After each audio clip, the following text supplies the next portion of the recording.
Hello. So in this video, we'll be doing all of the Unit 2 questions from the midterm review packet. So that would be questions number 10 through 17. Those are all the ones from Unit 2. So let's go through these. So question 10 asks you to read these statements below and then decide which of the three laws that statement is really explaining. So quick review of the laws. First one, so the law of conservation of mass. It's exactly what it sounds like, the idea that mass is conserved. So during a chemical reaction, the total mass of the products has to equal the total mass of the reactants. B here, the law of multiple proportions, essentially says that different compounds can be made if you change the ratio of the elements. So for example, carbon monoxide, which would be CO, is made up of just carbon and oxygen, but CO2 has a ratio of 1 to 2, still just carbon and oxygen, but a completely different compound. So the law of multiple proportions essentially just says you can make different compounds from the same elements if you change the ratios. And then the last one, the law of constant composition, which also goes by the law of definite composition or definite proportions. It has a lot of different names. The idea of that one is that if you have one particular substance, the ratio of elements will never change, because if the ratio of elements does change, it's now a new compound. Okay? So if we look at all of our examples that are here, what can we come up with for these? So the first one, all water is exactly 11.11% hydrogen by mass. So since it's saying all water, that's the case for. That means that this one would be our law of constant composition, because it's saying that's always the case. Okay? The second one, in the reaction between hydrogen and oxygen, exactly 2.02 grams of hydrogen reacts with exactly 32 grams of oxygen to form 34.02 grams of water. Notice that this side of the reaction is the same as the other side, right? So this is the law of conservation of mass. And then last but not least, in one compound, 6 grams of carbon combined with 8 grams of oxygen. But notice the second example has a different ratio. It's 6 to 16. So this would actually be carbon monoxide and carbon dioxide. So 2 different compounds from the same elements. That's the law of multiple proportions. So there we are. Now moving on to question 11. 11, 12, and 13 are all kind of related. They all deal with our proton, neutron, electron calculation. So there are a few things we need to remember about these before we get into our specifics. So first off, we need to remember what all these different pieces of information represent. So if we look at all of these, a few reminders. So first off, the number of protons will always be equal to the atomic number for a particular element. Okay. Also, we know that our mass number is always the sum of the protons plus the neutrons, which means that our number of neutrons would be the mass number minus the protons. Our charge will depend on the proton-electron ratio. If there's more protons, that means it's a positive charge. If there are more electrons, it means it's a negative charge. For our isotope name column, that's always written as the element name dash the mass number. And last but not least, for our isotope notation, just some refreshers there. So it would always be the symbol for the element. In the upper left, you would have the mass number. In the lower left, it would be the atomic number. And if there's a charge, it would go in the upper right. Okay? So, if we look at these, you will definitely need a periodic table handy for question 11, 12, and 13, so grab one if you don't have it out yet, okay? So let's look at this. For the first question, what do I know? I know that the charge is +2, and I know that I have 53 electrons. So if I have 53 negative particles, but the overall charge is still +2, that means I have 2 more positives than negatives. So that means that I must have 55 protons. Now, if we have 55 protons, we can figure out what element that is. If you look on the periodic table, the 55th element is cesium, which has a symbol of Cs. And there's my atomic number.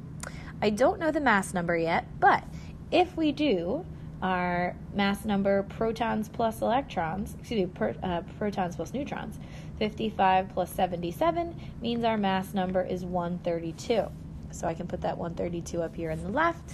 fill in the charge, and my isotope notation column is done. Last thing, I'll write my isotope name, so I'm going to write cesium-132. That's the particular version of cesium we're dealing with here. For the next column, it looks like I don't have that much, but since I already know which element we're dealing with, and I know the mass number, that's going to give us a lot of information. So the mass number we knew is 55. We know our element symbol for iron is Fe, and we know the mass number there. There is no charge, so if I have 55 protons, which I know is true because that's the atomic number. Oh, excuse me, no, that's not correct. Backtrack a moment there. First, I need to figure out our atomic number from the periodic table. So if you look at iron on the periodic table has an atomic number of 26, so I have 26 protons.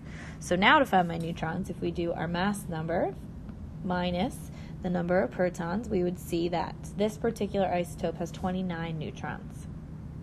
So how would I get the number of electrons? If I know that I have 26 positives and there is a neutral charge overall, that means I must also have 26 negatives. So now we are complete with that column. And last but not least, if we move to our third one here, we know that we have 33 protons, which means we're looking for the element with an atomic number of 33. That element is arsenic, which has the symbol of AS. Our atomic number goes in the lower left. I know the mass number is 76, so we'll put that in the upper left as well as in our isotope name.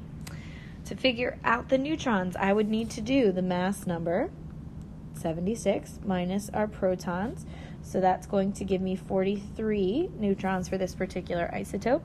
And if we compare the charge, there are 33 protons and 36 electrons. So I have 3 more of the negative particle, which would give us a -3 charge overall.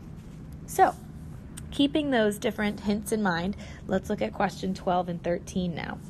So, question 12 says in one atom of uranium-235, so if we know it's uranium-235, we know the symbol is U, the mass number is 235. If you look on the periodic table, uranium has an atomic number of 92. And it says it's an atom, so that means that this is a neutral particle. Atoms, by definition, are neutral. Ions have charges. So if we keep all that in mind now, we know there are 92 protons because that's the atomic number for uranium. To get the neutrons, if we do 235, the mass number, minus the number of protons, we get 143 neutrons. And for our electrons, since it's a neutral charge overall, if there are 92 positives, there must also be 92 negatives. Last but not least, if we look at an ion of sulfur 34. So since it is sulfur, we know the symbol is S. Let's write that down here since we're writing the symbol anyway. The 34 is the mass number. To get the atomic number, look on the periodic table and you'll see that sulfur is the 16th element. And it says it's an ion, which means it has a charge. So you have to find sulfur on the periodic table. And when you do, you'll see that it is in column 16. All of the elements in column 16 have a charge of -2 because they have 6 valence electrons and gain those 2 extra electrons to get to that magic number of 8 in their outside octet, in their outside shell. So that's our symbol. Now if we fill in these last couple pieces. So we have 16 protons because that's also equal to the atomic number. To get our number of neutrons, we would need to do 34 minus 16. So that means we would have 18 neutrons. And since we have a -2 charge overall, that means we have 2 extra negative particles. So if we have 16 positives, there must be 18 negatives. So there we are. For question 14, it's asking you to list the notable things about all of the different scientists listed here. So you can look this up in your notes, and that process of looking it up should hopefully help you remember this on your own, but just some things to note. There were sort of a few key pieces you needed to know. So what were the key pieces of info? You should know the person's name. I would hope that was assumed.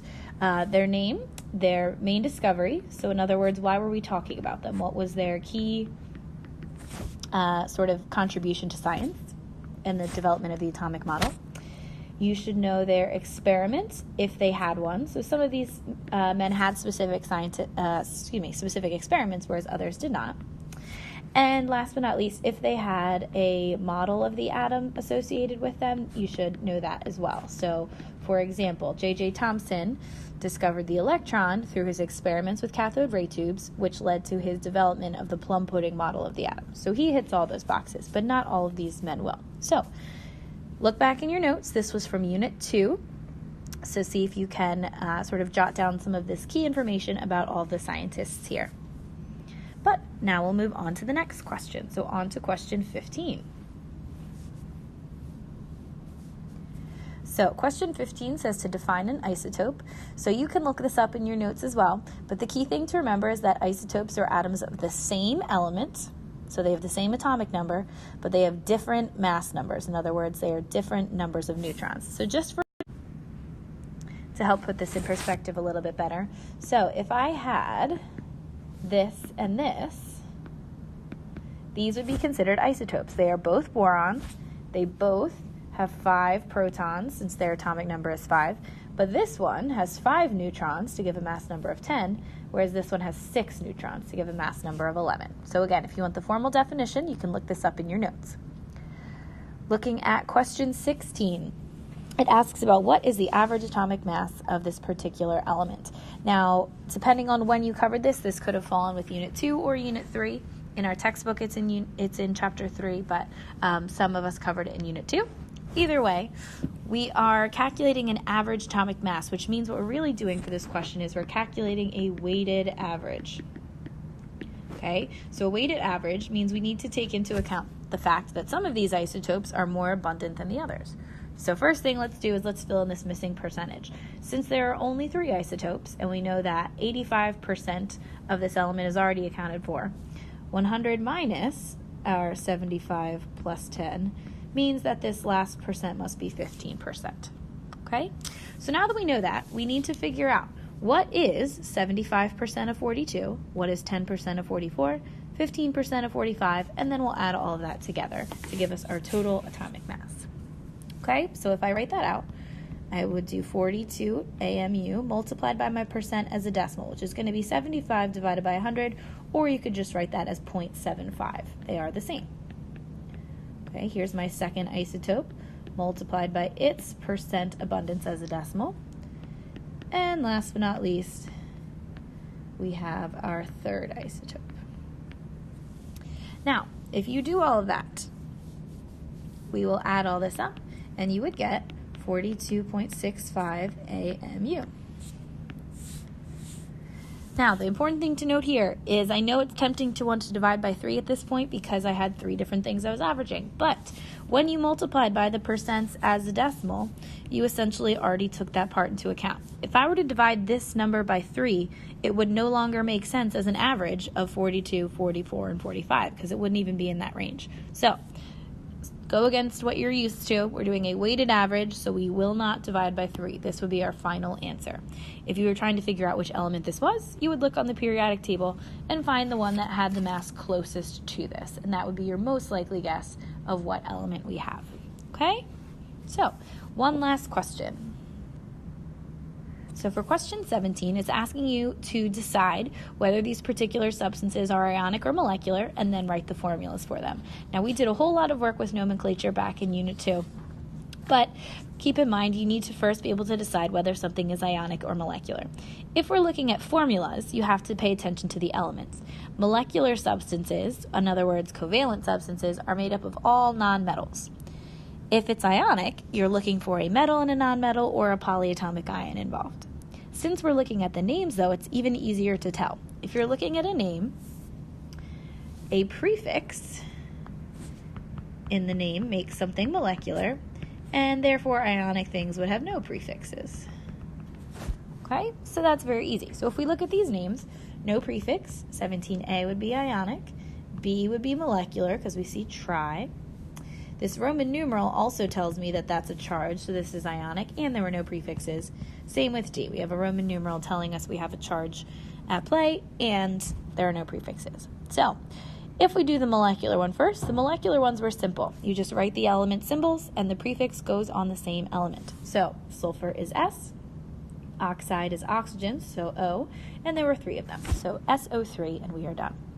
For the remaining 3, you had to first figure out what the ion charges were and then crisscross them, which is actually balancing out the total number of positives with the total amount of negative. So underneath these, I'm going to write our scratch work. So aluminum is on the periodic table in the group that has a +3 charge always.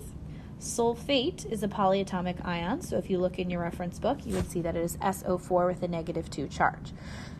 If we do C and D as well, the Roman numerals, remember, tell you the charge on the metal. So this would be copper with a +2 charge, and hydroxide, if you look in the reference book, would have that as its formula. Iron 3 would look like this, and phosphate, again, is a polyatomic ion. So now, if we take the time to crisscross these charges and make them subscripts, we would see that this first one comes out to Al2SO43. We would need parentheses there to make sure that we're keeping everything neat and tidy there. In C, it would look like this. We also still need parentheses there. Even though hydroxide doesn't already have a subscript, you need the 2 to say that you need 2 oxygens and 2 hydrogens in order to truly keep this substance equal there. Okay? If you don't have the parentheses, it is not the same thing. It would be wrong. Then in the last one, since both of these are 3s, this will actually reduce to 1 and 1, so our resulting formula would just be FePO4. Okay, so we had plenty more practice with nomenclature back in Unit 2, so if you feel at all rusty with this, please make sure you go and look back at all of the notes and practice we did in Unit 2. But those are all of the questions from Unit 2. The next video will cover Unit 3.